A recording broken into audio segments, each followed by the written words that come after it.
கடவுள் கண்ட கவிதை போல உன்னை நான் பார்க்கிறேன்.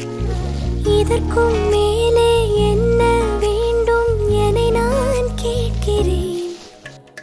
இரவிழியில் இதயம் தூங்க தினசரி கனவை வாங்க இனி இவளின் இரண்டாம் பாகம் நீ அல்லவா?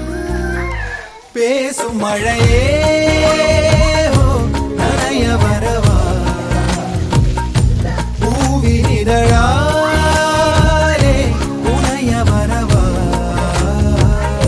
சாலை நிழல் போலே அலைந்து விடவா, மாலை நிலவோ